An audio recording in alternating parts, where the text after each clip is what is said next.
Hello, and welcome to PCI Webinars.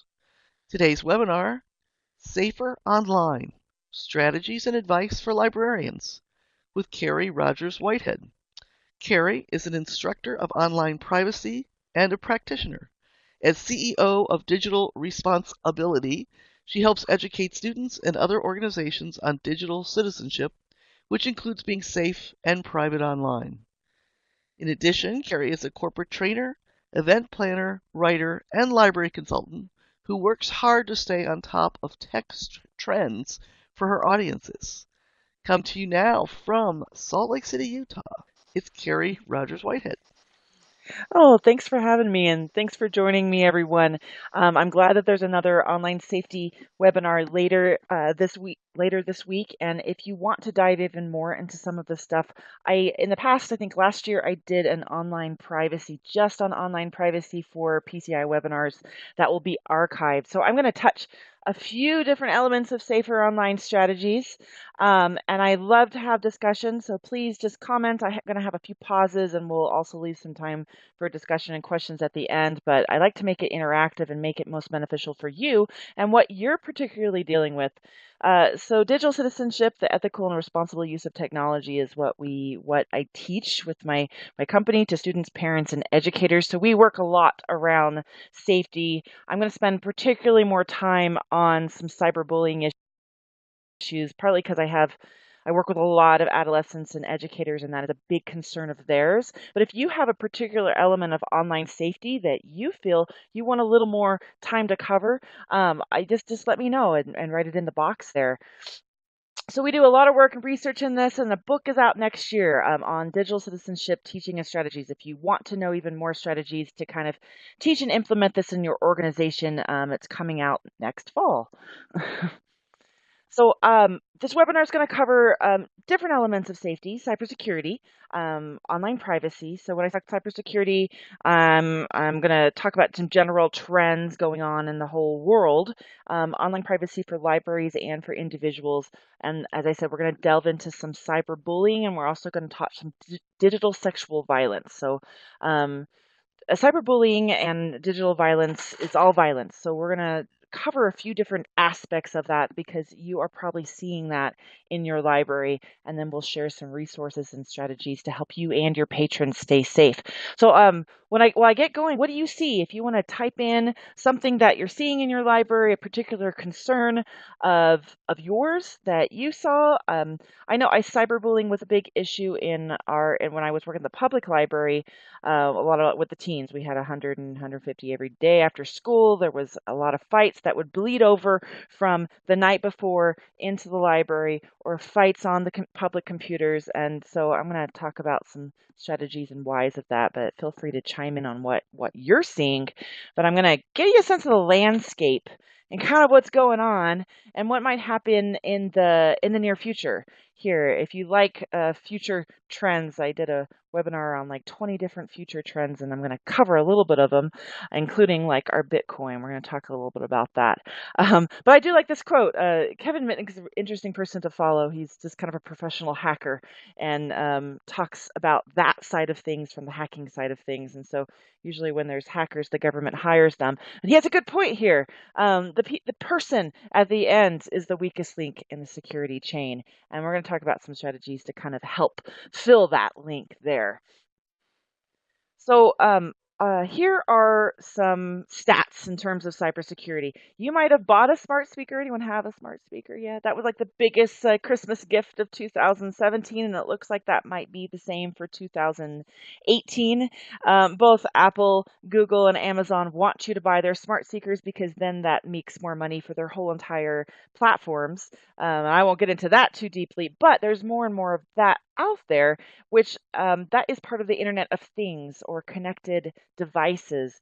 And there's a lot of cybersecurity issues with those Internet of Things because they're just new. We don't have a lot of the protections that we might have on a computer. There's not as many companies creating antivirus software or firewalls or anything like that. when you're talking about an Internet of Things, and people don't even think about that. So they buy there's a lot of like the kid nanny cams or the monitors or the smart speakers. We don't think of security the same way that we think with a mobile device or a desk device, and you're going to see more of that out there. Some other trends are where we just think we're smarter than we are. So I saw this study from AT&T and another organization that only about 9% of companies admitted they had cybersecurity issues. So we don't want to admit that we have any problems, but 62% of companies reported a breach. So breach happens all the time. So this actually happened to me just a couple months ago with one of my companies that got hacked. I looked on my bank account and there were all of these charges to like a gym and all this fitness stuff that I had no idea they were from. Luckily, there's so many data breaches and attacks with credit cards that the banks are pretty easy about just like giving you the benefit of the doubt and reimbursing, but it is a big headache and it takes a big amount of time. So this in those big data breaches, not just someone using their credit card to spend several $100s on fitness equipment, the big ones can put businesses and really hurt their bottom line. So there's more out there, and we overestimate how good we are and how much we think there's going on there. Also, there's a rise in mobile attacks, which makes sense, right? Everyone's on mobile devices. We access the search engines more on mobile devices, all of it on mobile devices. And I want to talk particularly about mobile scam calls. Who gets these? Who gets these calls? A lot. A few years ago, you'd have your mobile phone, and only a few people would know the cell phone number, and now you get all of these random calls all the time. Part of that is because the technology has made it so people these computers call and they can just change one number and they call and they call and they call and they call and they call and they call and they call over and over again. Yeah, several every year. Yes, I'm going to talk about some strategies to block that as well. So they grew from about 4% in 2017 to 30% in 2018. So if you feel like you're getting more calls this last year, you are, and they're going to grow more. There's talks with the FCC and some other government regulations around that. It's not available yet, but technology has made it easier for scam calls, particular neighborhood spoofing. So before you'd get like these random calls from another state and you'd be like, oh, well, that's just spam. I don't need to answer that one. But now the calls come from your same area code, and that's just called spoofing. They just have a technology to make it look like it's coming from where you live, and you're more likely to pick up the number from that. So I don't know if you've seen some spoofing, but they've gotten savvier with and they target more of these mobile phones where you didn't get it as much before. So I talked a little bit more about I want to talk a little bit more about smart speakers in terms of things. So you got Apple, Amazon, Echo, Google Home, all of these here. So just some things to keep in mind that when I talk about online privacy, I can talk about using incognito browsers. I can talk about using ad blockers and all of that kind of stuff. Now, you're not going to have pop-ups in your face with a smart speaker, but as in terms of your history and everything that you're saying and that's being recorded, there's not a clear and easy way to just clear out your history or not track your history. And since the smart speakers connect to every single device, so let's say you have a Google Home, but you've locked down your Chrome, so it's not tracking you there. You've locked down your mobile phone, so you got all these blockers on there, but you're talking to your Google speaker all the time. Well, it's gonna send that to the other places. They communicate together, all the devices. So if you feel like you're being safe in one area and you're not being tracked in one area, you have to secure all of it. And right now, there's not a lot of capabilities to do that with speakers. If I was going to recommend of the three out there, Apple is the most private. Apple is the one that has kind of their own ecosystem that is less hacked and more private. So if you're looking for privacy, go to Apple. The worst in terms of privacy that I've read is the Amazon. Of course, Amazon doesn't care about any of that. Apple does, though. So along with tech trends. We have to talk Bitcoin and blockchain. So I don't know if these are things are going to happen. These are just some things I've read in think pieces by different futurists and economists and kind of things like that. Some people believe that those Internet of Things issues that I'm talking about, Bitcoin, the blockchain technology behind Bitcoin can make it much more secure, can make online transactions more secure because everything is like end-to-end encryption. It's just a lot harder to hack with the blockchain technology. There's numerous organizations working on this type of technology. It's not quite there yet. Maybe it will be in a few years, and maybe that these issues I'm talking about things being hacked and stolen and data breaches, they'll go down. I mean, we can only hope, right? But that's something to kind of keep an eye on, and in 5, 10 years, we'll have a whole presentation about how everything's safe. I'm and you don't have to worry about these things and some of the things I'm teaching, but we'll see. We'll see what happens there. But for right now, that's not the situation we live in. There's data breaches constantly, and privacy is a big issue. So I want to talk about some suggestions for individuals and institutions here. And if you have some online privacy hacks or things you do, please type them in there and share as well. So sorry, the slide, my backdrop got mixed up a little bit, but here's just a thought question, and I've heard it posed from different places. Can we expect privacy anymore? There's some conversations going around that it's gotten so much with the ecosystems, with all the data, with everywhere that it's hard to even should we give up? Should we not expect it? Should we change our mindset towards privacy? I'm very private and I don't agree with that, but there is a case to be made that it's just kind of like this running on a treadmill game and it's impossible to keep up. And as more and more governments utilize some of these resources for tracking and everything, it gets harder and harder to be private and be a functioning and contributing member of society. You got to work and use these devices. It's unless you want to live in the mountains, it's getting online privacy is harder, is much harder. And it's interesting when I talk to young people and I talk about online privacy to them, they have grown up in a different environment where it always was, you always were being tracked. There wasn't necessarily that expectation for privacy. So I do wonder, as if the next generation gets older and rises up, that we're going to have different conversations around online privacy. When I teach kids about passwords and all this other stuff, a lot of them are like, never even considered doing it. Never even considered it. But I'm going to share some tips with you. You can consider doing it. And there's definitely a case to be made because there's a lot of tracking out there. So I found this really cool site that I wanted to share on privacygrade.org. It is a way to before you download an app to check out their privacy grade from an A to an F and see how they connect to things. Another one, this predictive text and dictation. It makes it convenient, but it also is more of a tracking mechanism and it's not as private there with predictive text and dictation. Those are some suggestions there, but if you have a chance, check out some privacy grade and kind of look at some of those acts. And I apologize, that's a misspelling right there. Delete inactive apps. This is what often happens is we stop using the app, but we never ever delete it off our phone, but it can still be tracking and collecting your data even if you aren't using it.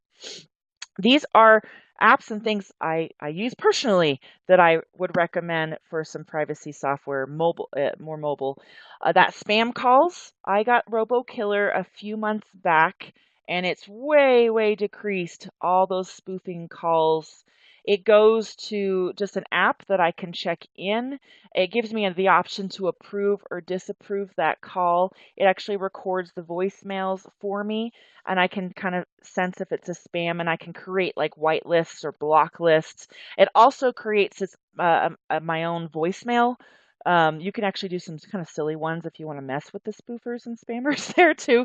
But it's very convenient. It saved me time. It's not free, but for me, it wasn't that much money and it was worth the cost to get the RoboKiller. They're not the only ones out there, but there are some spam call blockers out there. This is Signal on this cell phone right here. I like it for a lot of protection with apps, and feel free to chime in if any you have any privacy apps or software suggestions that you use. I like Signal because it's end-to-end encryption, but it also helps with like your memory and how much space, because we're not very good at deleting texts. You might notice that on your phone. Most people don't really delete text. Well, Signal will delete them for you automatically. It actually kind of just clears out the junk a little bit. So, I mean, I'll use it with just your regular conversations because I don't really need to save 99% of the texts I get. So I like that.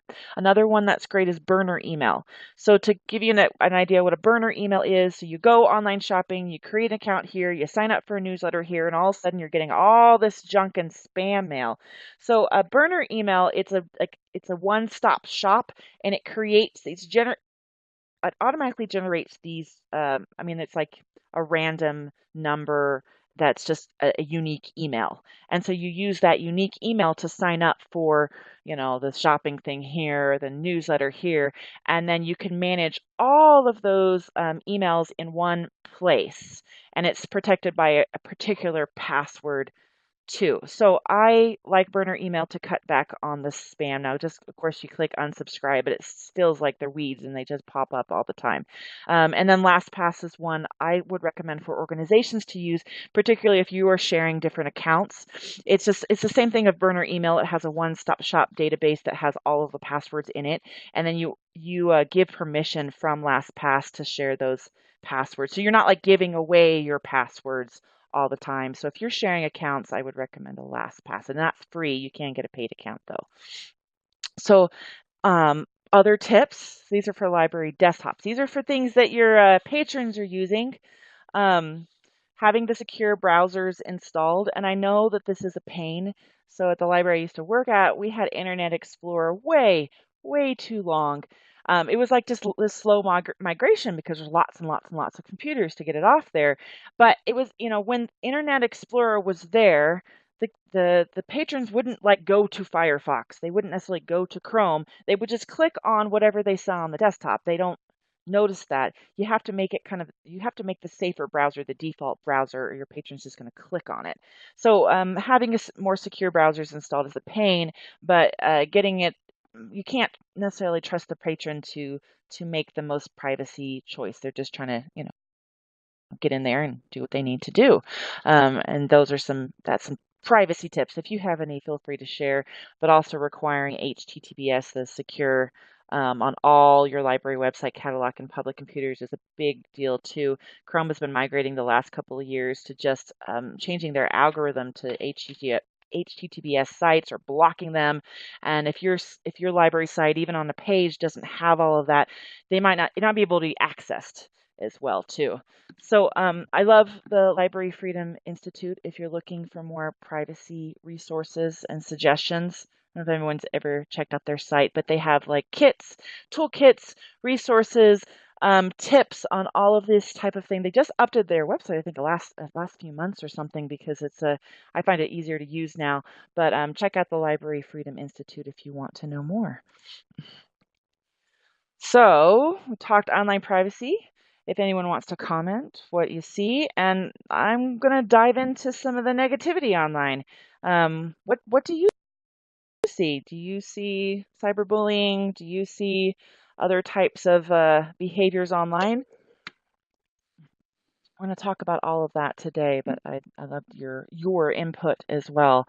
And I want to kind of share some counterintuitive thoughts on cyberbullying as well. So I'll give you a second if you want to add in any bullying or things you see. I'll share one story. I shared some of the cyberbullying issues that we had, but we did have a child pornography incident at our public library. It was a gentleman who always came in very polite and friendly almost every day, and we got a call from the cops that they were going to do a sting and catch him at the computers, just kind of giving us a heads up. And he was looking at child pornography through the firewall, through the filters at the public library, with children hanging out there. And that was upsetting. But it happens. It happens out there, and some of those online privacy tips, or there's some ways to kind of help with that, some filters, but there's no filter that can get everything. And there's no way you can completely stop it. So, the very nice guy who's always very polite to you could be a child pornographer. So let's talk about some motivations here. And this is those counterintuitive things I'm mentioning. I think that when we talk bullying, we like to have a hero and we like to have a villain.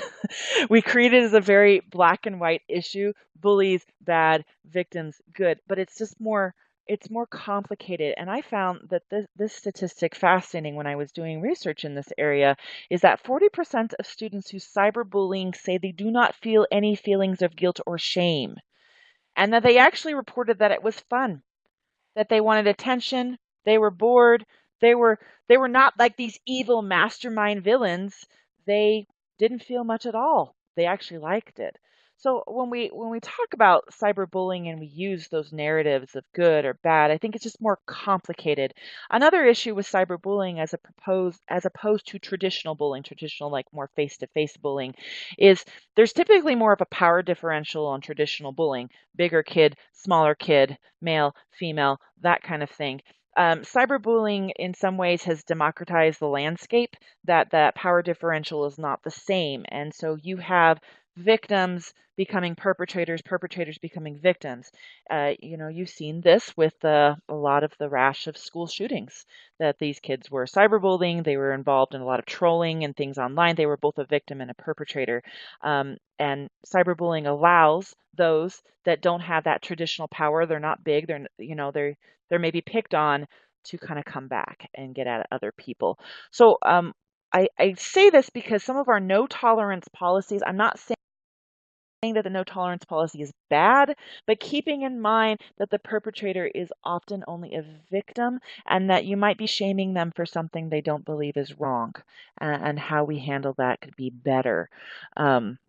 So here is kind of like in terms of the risk factors research and risk factors and protective factors, this is what a victim and a perpetrator look like in general. I'm just kind of stereotyping. So there's a CDC, they do a youth health report about every couple of years, and the 2017 one kind of summarized what a victim of cyberbullying looked like, and the average one is a girl in ninth grade that is LGBTQ. So little lower power differential there, but that it found that in that CDC report that as they get high school students, more like 11th and 10th grade, the bullying went down. It was that like 7th through 10th grade time that a lot of that bullying was very, very high. Other victims, they know they're victims. Often it's because they can use personal information against them when they are cyberbullying, as they are former dating friend, partner, or friend of the perpetrator there. And the perpetrators are often former victims of cyberbullying, former friends, also more likely to be female. So traditional bullies with that power differential are more likely to be male. And I want to mention this one too. Perpetrators typically have long and unsupervised access to the internet. If you have kids in your public library, you might see them for many, many hours getting involved in things. And that is what I saw, is that the kids would come after school and they'd be online just, until we closed. That type of unsupervised access is more likely to be a perpetrator there. And where does it happen? So these are some places. Online comment sections, according to this is from a Pew Research study, is a big place for a lot of cyberbullying. Don't read the comments when you read newspapers a lot of the time, but a lot of the comments in terms of Instagram.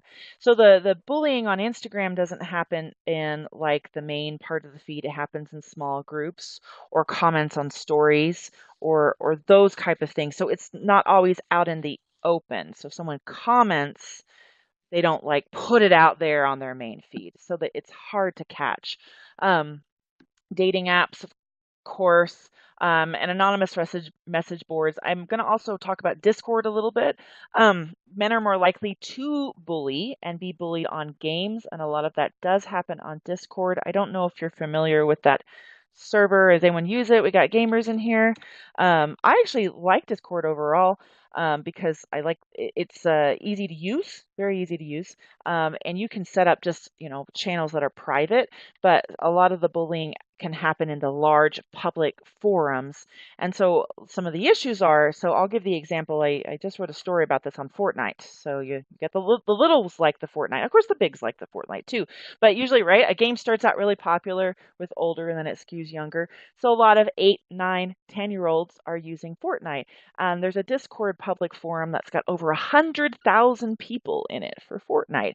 So you got a 10-year-old in a public forum with over 100,000 people. There's bound to be some problems.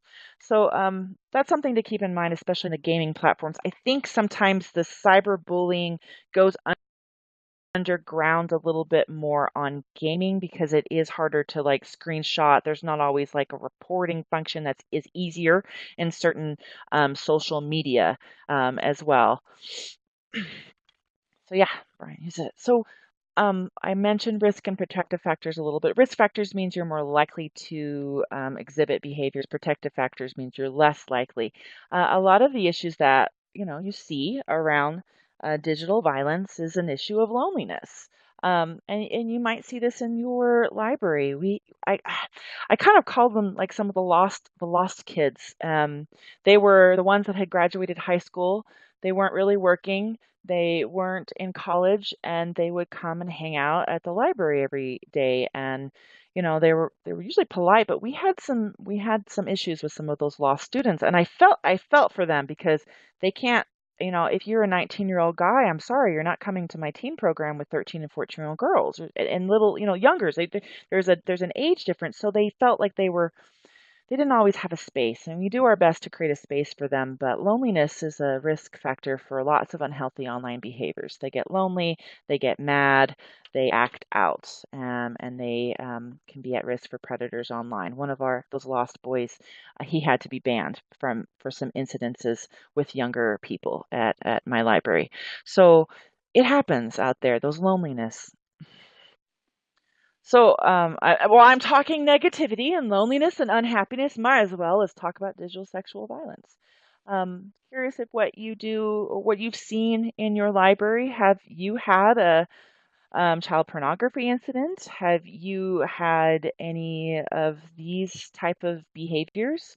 Um, I think librarians should know more about this because long and unsupervised access, it's a public-private place. People get into things at public and other libraries that of involving in some digital sexual violence. So these are some listing of what that can include as well, and it can include multiple types of harassment.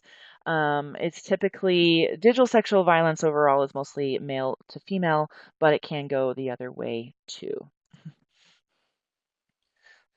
So these are the highest risks. So I talk about the highest risks of those who are cyberbullied. These are the highest risk populations for being any digital sexual violence. So these are some stats from We Are Thorn that I got. It's a nonprofit that deals with online sex trafficking and sextortion. When I say sextortion, I mean someone saying, "Send me nude pictures, or I'll share them with everyone."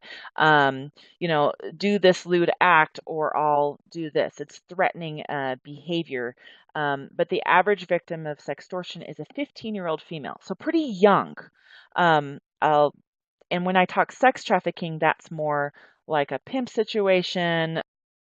Um, these are some risk factors for child sex trafficking. And from the latest stats that I've read, 75% of sex trafficking victims are advertised online.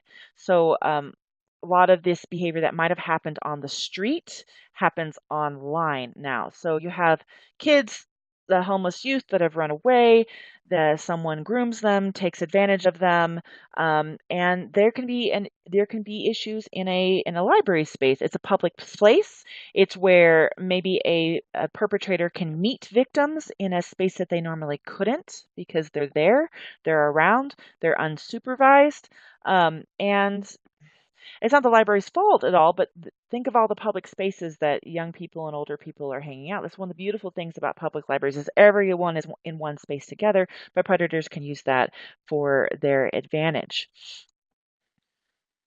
So here's some other stats here. Digital sexual violence is typically male and female violence. Women are more likely to be sexually harassed. 90% of sextortion victims are female. And but men are more likely to be harassed online through gaming. So we have these, they're both issues. They're both big problems.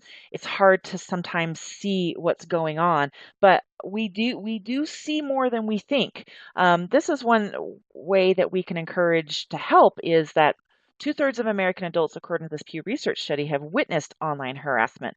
But how often do we intervene? How often do we step up? And librarians are in a unique position to be those bystanders and try to intervene in harassment. But as I told you the story earlier, I had a child pornographer in my midst that I saw, and I still had no idea. So I don't say this to guilt or shame because it's very hard to know, and you trust people and they look a certain way, but sometimes you never ever you don't know. But it's happening a lot, and increasingly online harassment is increasing. From They did a Pew Research study in 2014 and then 2017, and they found a rate of increase about 20-30% more online harassment than before.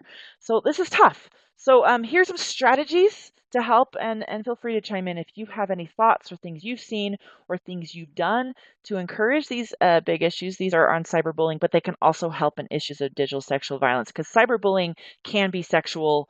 It can go either way. When I say cyberbullying is, so one of them is just keeping them busy. So after offering programs, we did a snack program and we did a program just about every day after school.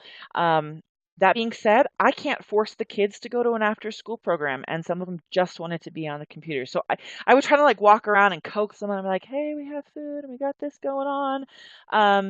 It helps. It helps.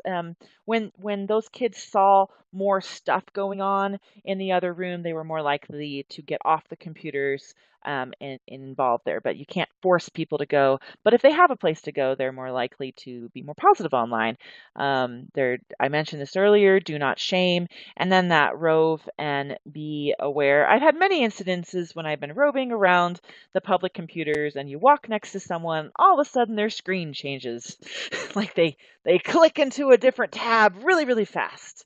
Um, so it helps so that you're aware, that they know you're present, that they know you're a safe space. I have had a number of cyberbullying incidences reported to me by the peers, and they're the ones that are more likely to catch some of that stuff. So if they just know that you're a safe, consistent presence, and this is, for adults too, that they know you, they know that they can talk to you, they feel safe talking to you, that helps a lot as well. So combating some cyberbullying, here's some overall organizational advice that librarians can use: having clear lines of communication and policies. It does cause confusion if one person treats cyberbullying in a no tolerance way, the other person who was like, oh, they're just kids. That inconsistency is hard for people coming in. And that's what I mentioned earlier. Treat cyberbullying as victimization, not necessarily conflict. Forcing kids to apologize to each other is a very old school technique that might make the adult feel better, but it doesn't necessarily make the kids feel better. There's some interesting research if you go to stopbullying.gov, that's the national site on bullying, that has some of the research around this. But you're basically, when you force someone to apologize to another person, you're making the victim confront the perpetrator. You're putting them in a really unsafe, unhealthy spot. And it can just kind of re-traumatize them as well. So we don't want to do that. I know it makes us feel better, but it's not effective, and it can re-victimize when you force apologies or force people to be in that space together. So other types of those internet crimes, when you are seeing things, you do view child pornography or some other things going on. There is a human trafficking hotline. There's FBI has an internet complaint center, so that could go into some of that cyber bullying, other incidences. And if there is, maybe there's a kid that's hanging out and you never see the parents, you're a little concerned. Missing Kids is a site that allows for reporting, it allows for resources for missing and exploited children. Those runaway kids that are unattended constantly are more likely to be victimized, not just for sex trafficking, but for other things. We had an incident in my library that gang members were trying to recruit younger people out of the library. It starts young, typically when gang member recruitment, elementary school. So we got the cops involved in that incident as well when we found out what was happening. So it's not just only sex trafficking, but any type of kids that are unattended for long periods of time can be victims for lots of things.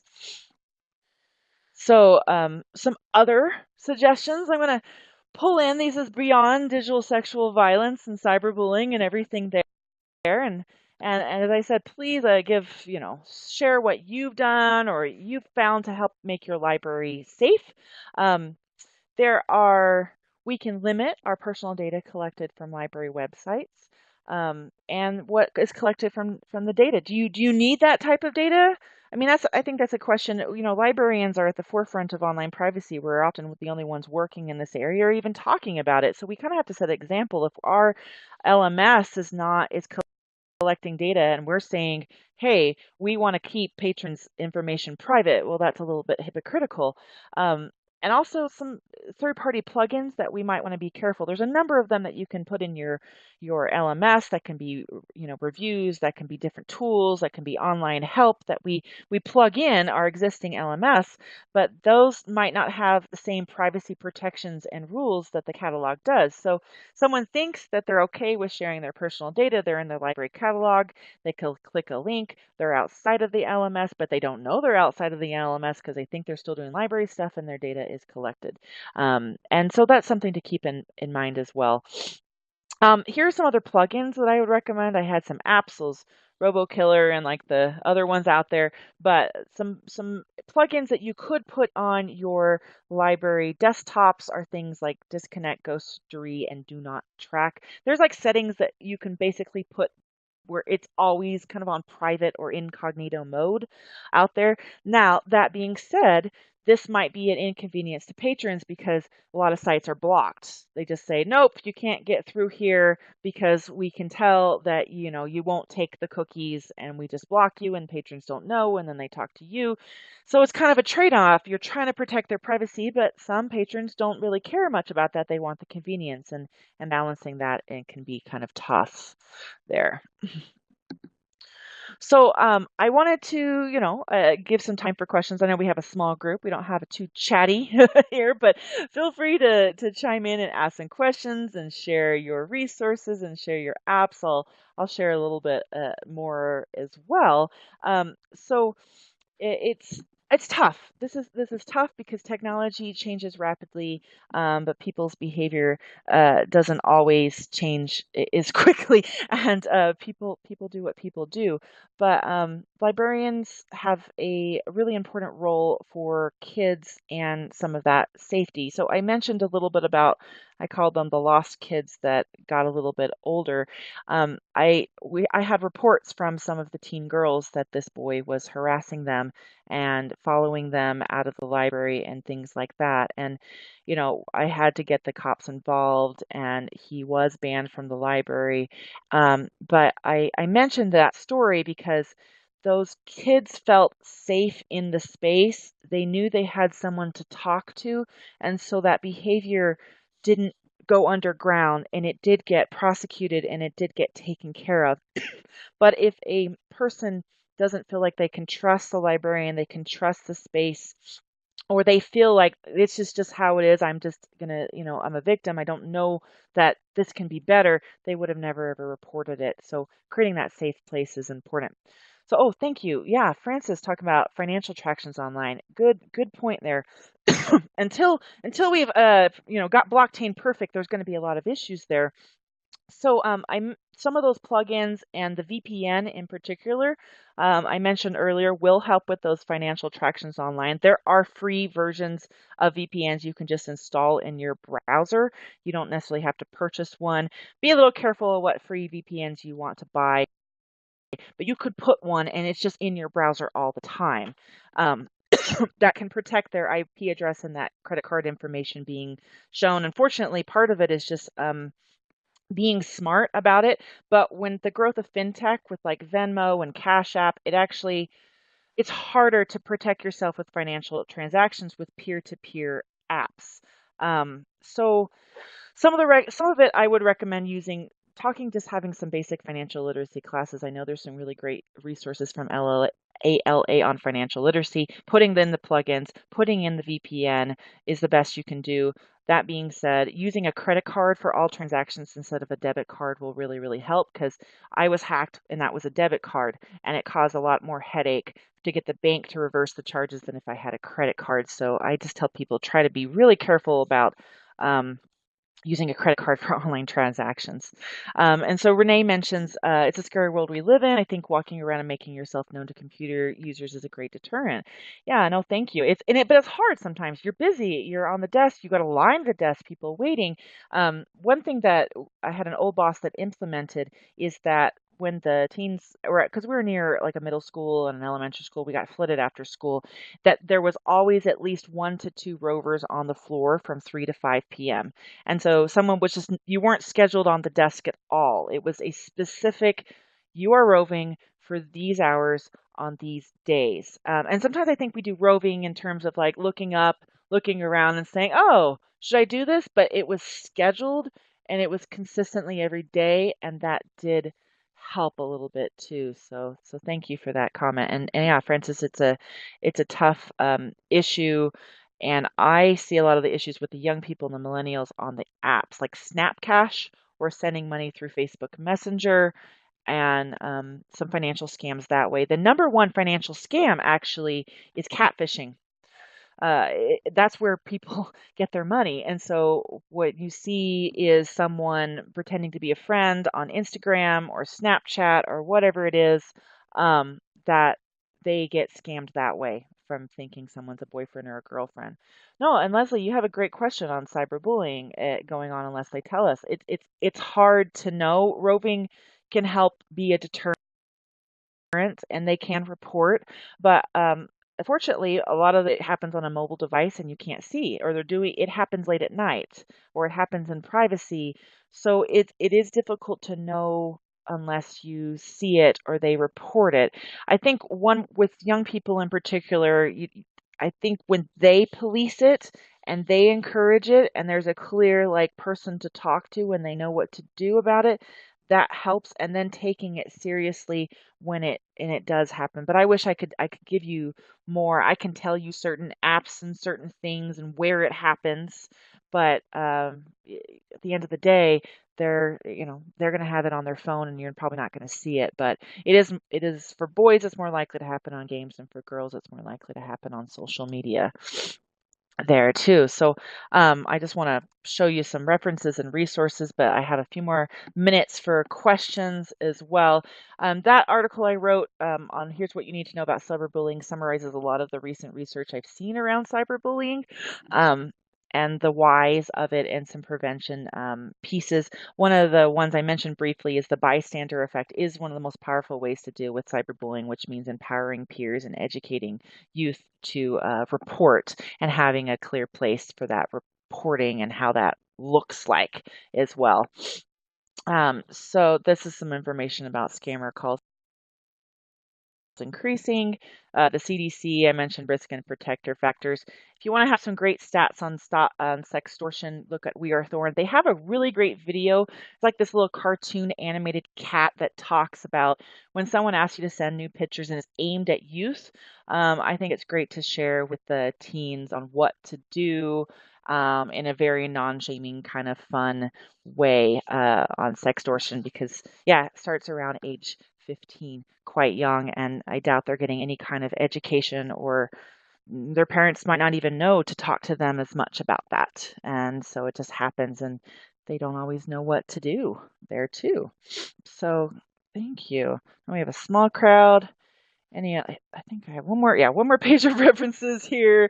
Check out the Electronic Frontier Foundation for some other really great cybersecurity and other privacy sites. That surveillance self-defense from them, and the Library Freedom Project there too.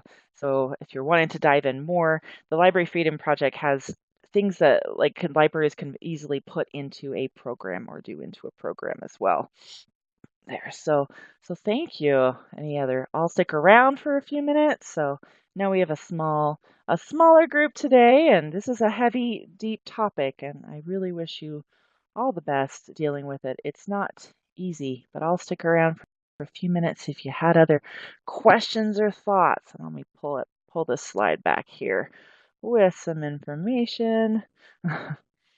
So, Okay, thanks, if you want Carrie. to reach me more, yeah, You feel know, the one free to thing reach what you out. said about how hard it is to know what cyberbullying, when cyberbullying is happening, it's not that different from regular bullying, from physical bullying. No, that's true.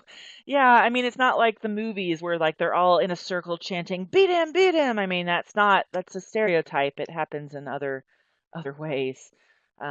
They don't want you to know, so they're not going to do it necessarily publicly.